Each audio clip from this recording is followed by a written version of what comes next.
Well, hello YouTube. Just want to let you know, not slacking. We are getting work done. So we're back here in the shop and we are putting the ribs in. This is the inside of the fuel tank here. Now, what's really cool about this is that we don't paint the inside of the fuel tank. We don't paint it. There's no priming.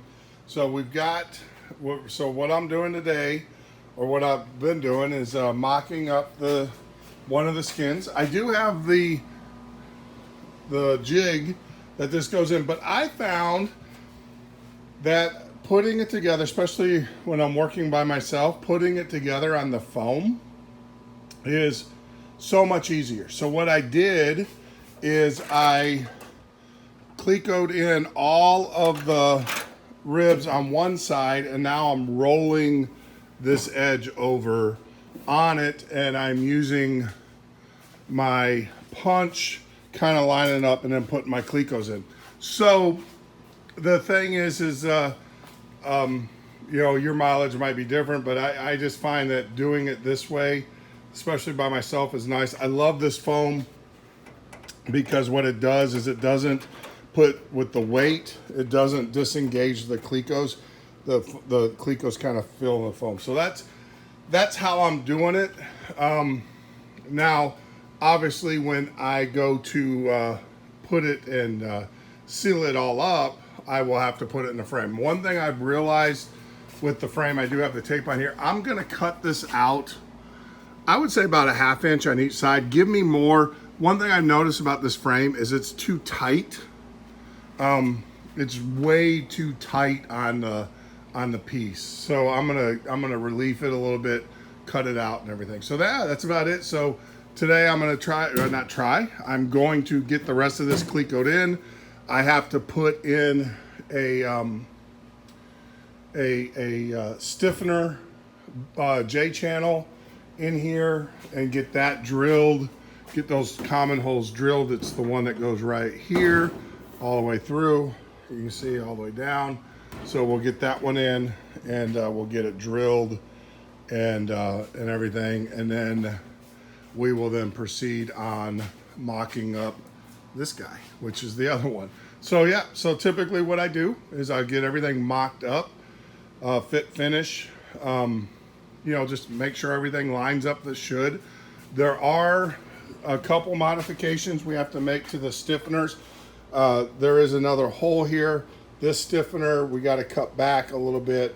What that does is it creates a gap for the fuel to, actually comes this way, for the fuel to not get trapped between. There's a rib that goes here and that fills this space, and you create a gap and it allows the fuel to flow.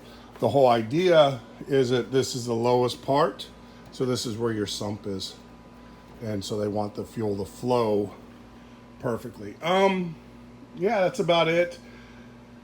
Yeah, it's not a whole lot. You got fluting to do. You guys have seen me flute before, no big deal and everything. So yeah, so we're doing that, and like I said, I'm gonna get this done. The goal today is to get this one done, get the J channel in, and then start on this guy here, and then maybe I'm gonna suck it in there. To start on this guy, and then start on that guy, and see if we can get this done today. I would like to get this done before the weekend, and then yeah, we'll start using the ProSeal and start getting things sealed up. All right, YouTube. So I wanted to show you guys something. You've seen me do this before in other videos, but for those that have not gone back and watched the old videos, I want to show you not a trick, but something you should do. So first thing, the blue on metal is called Dykem. This is a steel blue layout fluid. It's made for marking on metal. And what it does is it puts a dye, or it's just a blue dye that goes on the metal. You just brush it on and everything. So the way that I get straight lines is, like, here's a great example. It says draw a line 5/16 from the edge, right? So what I do is I take my micrometer here, and I set it to 5/16, right? You can do it by fraction, you can do it this one here, Actually, I really like this one. It's a Vince. This one here is hooks into a computer as well. It's precision. This one actually comes, it's got a gauge R&R. So you don't need all that. I mean, you don't need a gauge R&R. In other words, it's certified. It's a certified tool. A little bit more expensive than the normal one. But this one here, so you set it to 5/16. And then what you do is you see how you have a point. These have these where you measure. They have a very sharp point. What you can do then is you put one edge of this on the edge of the piece, and then you take the other one and you just run it down that dicom. And then what it does is, you can see it puts that line. Nice thin line. This is where I ran off, but you can see the nice thin line it does. So that's how on longer pieces. I did use the ruler way up there. See it right there, the ruler, and I would mark it and I'd lay it out and I would try to get it lined up, and then I would take a diamond cut point glass cutter and I would draw my line. This works just as well. It's just as easy, especially on long surfaces, and you can just run it right down and it will scribe that line in there for you. So I just wanted to share that with you. So Dicom, you can get this on Amazon. You can get it pretty much any machine shop. If you got machine shop tool supplies next to you or whatever, they'll sell it. But you know, I got mine on Amazon. This bottle right here is more than enough. I've done my whole airplane using this stuff, and it's maybe, I've used maybe a quarter of it, if that. So trust me, I've had Dicom bottles in the machine shop that are years old, several years. I'm talking 10, 15 years old. So so yeah, if you're doing metal layout and stuff, Dicom, that's the product. That's what it's called, DYKEM, Dicom. It's great stuff and everything. So now I've got these cut down. Obviously I've got my lines in, so I need to put it into the I'm ready to put them inside the fuel tank here. And then what you do is you line the lines up with the holes so you can see the lines in the holes. And then we'll cleco, you know, we'll drill, and then we'll cleco, and then we'll be Bob's your uncle. So there you go. So we'll get this fuel tank ready to go, and then we will start on that guy next. And I don't think I have enough clecos to do a whole nother. We'll do what we can do. I could actually take the clecos out of here. I did every hole, got a cleco. Kind of helps line the ribs up and everything, but now I can take every other one out. It's no big deal. They're aligned and everything. So yeah, so that's what we'll do next. We'll get this get these drilled out, and then the other thing is, as you can see, I need to drill. There's a hole that I got to drill here and one here, and then I got to shorten this piece by a quarter inch off the hole. So I'll shorten it by a quarter inch off the hole after I get the hole drilled. So we'll get that done, and then we'll get working on the next one. All right, YouTube, there is tank number 1 mocked up. Everything's in place, everything fits, everything is in order. Here is tank number 2 sitting on the bench. I got one side done. I'm gonna call it a night.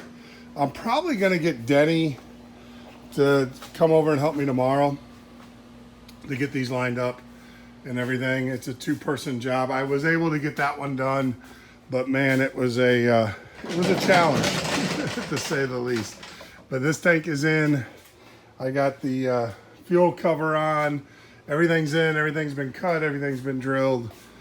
And so now we're working on this guy. I do have one side in, and like I said, I'll probably get Denny get some help, because what has to happen is you got to line the holes up and then pull it over. We're gonna cut, as I said earlier, we're gonna cut this form out about a 1/2 inch or a 1/4 inch, 1/2 inch total, 1/4 inch on each side. Give it a little bit more play. It's a little bit too tight, so we'll do that. But yeah, so we got everything in. Not everything, but we got to where I left the other one off the other day and stuff. I still got to do some deburring, but like I said, I'm getting it mocked up, getting everything drilled, all the holes drilled, and all the pieces cut accordingly. So yeah, let's call it a day. It's warm. It's about 96 degrees and about 70% humidity here in Florida. So I'm just gonna call it a day, drink my iced tea, and sit back and enjoy the work. Wow, it's gonna be so cool. Yeah, fuel tanks. I still gotta clean up the ProSeal over there and everything, but yeah, this has been interesting. I have been looking at how things fit together, strategizing how I'm going to seal it with the ProSeal, you know, where I'm going to put ProSeal, where I'm not, and everything. And then, but that's, I'm going to have help. I'm going to have Denny help me with that, and hopefully we'll be able to get one tank done a night. That's the goal. That's the plan, and everything. But who knows, right? They always said you want to hear God laugh at you, tell him your plans.